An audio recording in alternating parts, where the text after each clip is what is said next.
Hi everyone, my name is Tiara Pointer and this is my presentation for Module 1. A bit about me. Like I said, my name is Tiara Pointer. I am a teacher here in Wichita, Kansas. I teach biology and human anatomy at West High School. I am the head volleyball coach and assistant girls soccer coach. My bachelor's degree was actually in biology pre-medicine. Then I found out that I was not the type of person to deal with blood. So what better way to express my passion for science than to actually be a science teacher? So I absolutely love it. And I can't wait to get this class started. So I'm originally from St. Louis, Missouri. I actually moved out here last summer. I've been out here for a year and a half now. I attended the University of Arkansas at Pine Bluff, where I played Division I soccer. And I will be getting married to my fiance in March of 2020. He's actually here from Wichita, Kansas, but we met in college. He played baseball, so that's how I ended up here. First question, why do politics influence schools but did not necessarily take action based on politics? My first reason was that at one point in time, politics played a big part in the workforce, especially in education. I still believe that this is true, but oftentimes people do not want to have conversation about politics. It is a very touchy and can potentially lead to an argumentative conversation, especially when dealing with jobs. So politics is not something that the average person would want to talk about, but I feel like at some points it does need to be discussed. Reason two, much of the educational funding came from political parties, as far as scholarships and grants or donations. Anything to power the school or continue a child's education or to help in the classroom. I do feel like political parties played a big part in the financial stability of it. My third reason, politics played a big part in the regulation of laws and structure of the school, as far as content and standards and expectations. Why did standards focus on outcomes and seemingly split the work and skills of a profession from the knowledge and wisdom of that profession? My first reason, outcomes of a state testing has become a gauge that can open new doors financially for a school. So I know test scores are being pushed a lot just so we could gauge where we are as a school, as a district, as a state, and that also comes with funding, whether it be financial aid or grants or scholarships. So test scores are a good way to see if the content is being taught or if the expectations or goals are being met in the classroom. Reason number two, scores are used more now than ever to monitor the success of the implemented state regulations. I do know that a lot of school leaders or Board of Education look at test scores to see if the curriculum and the standards are being followed appropriately. Are the students being receptive towards information? Are they understanding it? What do we need to do more of, or what do we need to do less of? So I do feel like a part of testing plays a big role in how we gauge our students. Why are the standards evolved to explicitly call for school leaders' direct action? This one was actually my favorite one to answer just because my school at West, we're a big family, we're a big community.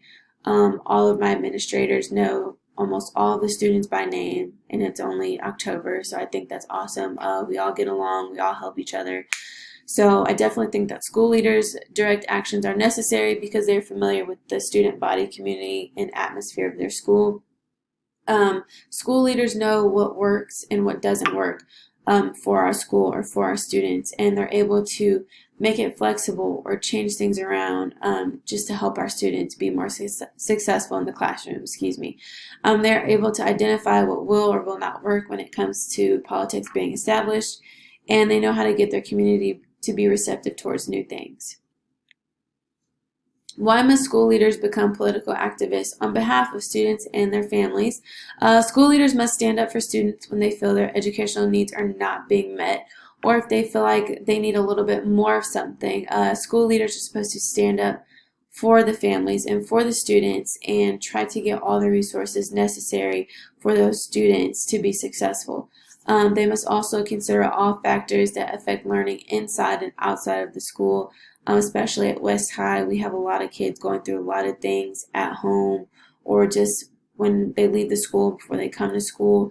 So all those factors come into play when it comes to a student's success, and I think our administrators are really good at working with those students and helping them and giving them the things they need to reach those goals in the classroom.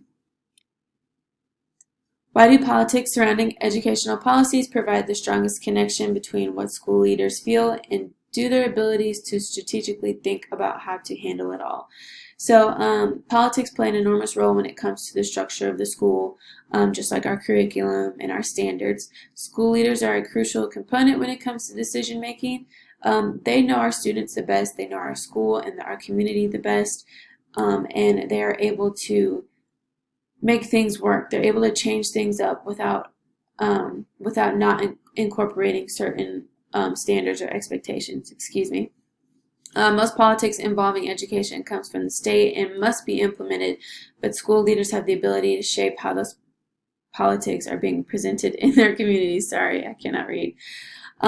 This one was my favorite, also one of my favorites, because I absolutely love how we are given a goal or an expectation to reach, but we're not given instructions on how to get there, as long as we get there. And our administrators and our teachers and our community know like what our expectations are, and we know what works for our students because we know our students the best. And the fact that I'm able to teach in a way that I think my students are going to be receptive towards me, and I don't have to necessarily go by the book as far as how I teach them, just as long as what's required of me to be teaching is being taught. So I think that's really awesome.